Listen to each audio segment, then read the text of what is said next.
अक्सर 10वीं के बाद पढ़ाई के खर्चे की चिंता सताने लगती है ना?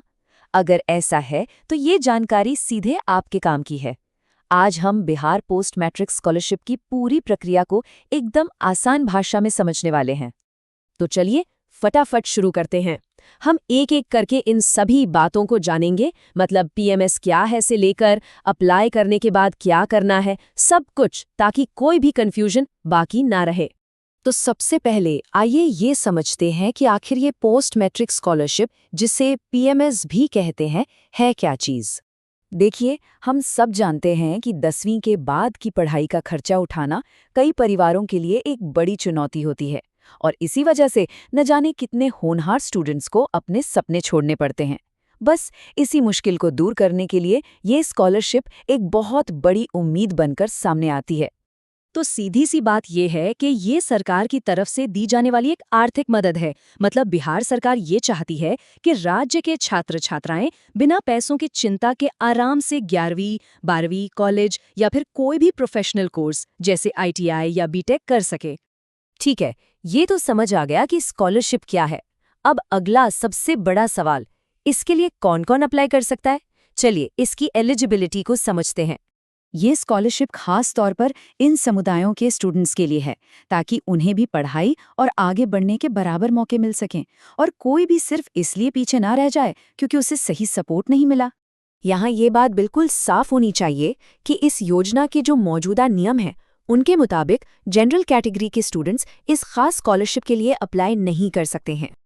और अब आते हैं उस सवाल पर जिसका हम सबको इंतजार रहता है, पैसे। यानी इस स्कॉलरशिप में कितनी आर्थिक मदद मिल सकती है। जैसा कि आप इस टेबल में देख सकते हैं, ये अमाउंट आपके कोर्स और इस बात पर निर्भर करता है कि आप घर से पढ़ रहे हैं या हॉस्टल में रहते हैं। मान लीजिए कोई स्टूडेंट बीए कर रहा है और हॉस्टल में रहता है, तो उसे हर महीने 570 से 820 तक मिल सकते हैं। ये पैसे ट्यूशन फीस, किताबों और दूसरे खर्चों में काफ़ी मददगार साबित हो सकते हैं। और ये एक बहुत ही ज़रूरी बात है, जिसे आप एक सीक्रेट टिप भी कह सकते हैं। स्कॉलरशिप का अमाउंट फिक्स नहीं होता। ये काफ़ी हद तक इस बात पर निर्भर करता है कि आपके कॉलेज या स्कूल ने बोनाफाइड सर्टिफिकेट में क्या जानकारी भरी है। इसलिए ये पक्का करना ज़रूरी है कि वो सही से भरा गया हो। देखिए, किसी भी काम में अगर तैयारी अच्छी हो तो आधा काम तो वैसे ही हो जाता है। तो चलिए अब उन सभी ज़रूरी डॉक्यूमेंट्स की लिस्ट देख लेते हैं जिनकी आपको ज़रूरत पड़ने वाली है। तो ये रही वो लिस्ट। चाहे तो इसका स्क्रीनशॉट ले लें। इन सभी डॉक्यूमेंट्स को पहले से ही इकट्ठा करके रख लेने से ऐन मौके पर होने वाली भागदौड़ से बचा जा सकता है। मैं इस पर फिर से जोर देना चाहूँगा, बोनाफाइड सर्टिफिकेट शायद आपका सबसे ज़रूरी दस्तावेज है। ये न सिर्फ आपके एडमिशन का प्रूफ है, बल्कि इसी से ये भी तय होता है कि आपको स्कॉलरशिप कितनी मिलेगी। अब ये रही एक और काम की बात। कोशिश यही करें कि जो इनकम सर्टिफिकेट आप बनवाएं उसमें सालाना पारिवारिक आय 1.5 लाख रुपए से कम हो। वैसे तो नियम के हिसाब से लिमिट थोड़ी ज्यादा है, लेकिन कम आय दिखाने से आपके एप्लीकेशन के सेलेक्ट होने के चांस बढ़ जाते हैं।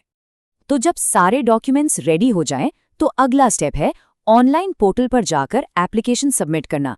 चलिए इस प्रोसेस को भी समझ लेते हैं। इन तारीखों को कहीं नोट कर लीजिए, क्योंकि आखिरी दिन का इंतजार करना कोई अच्छा आइडिया नहीं है। लास्ट के दिनों में वेबसाइट पर लोड बढ़ जाता है और दिक्कतें आ सकती हैं, तो समय रहते अप्लाई करना ही समझदारी है। जो स्टूडेंट्स पहली बार अप्लाई कर रहे हैं, उन्हें शुरुआत बिहार पीएमएस की ऑफिशियल वेबसाइट पर दिए गए न्यू स्टूडेंट रजिस्ट्रेशन लिंक से ही करनी है।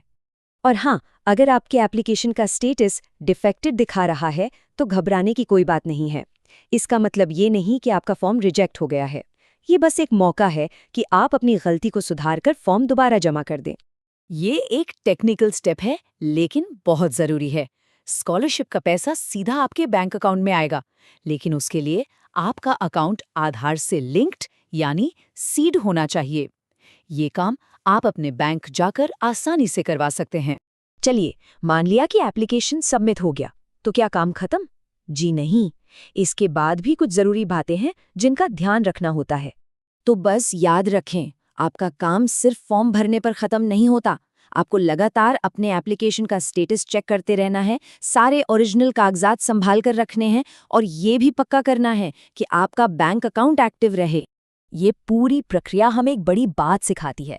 जब सही जानकारी सही लोगों तक सही तरीके से पहुंचती है तो ये सिर्फ एक स्टूडेंट की नहीं बल्कि पूरे समाज की किस्मत बदल सकती है। और ये स्कॉलरशिप उसी बदलाव की एक चाबी है।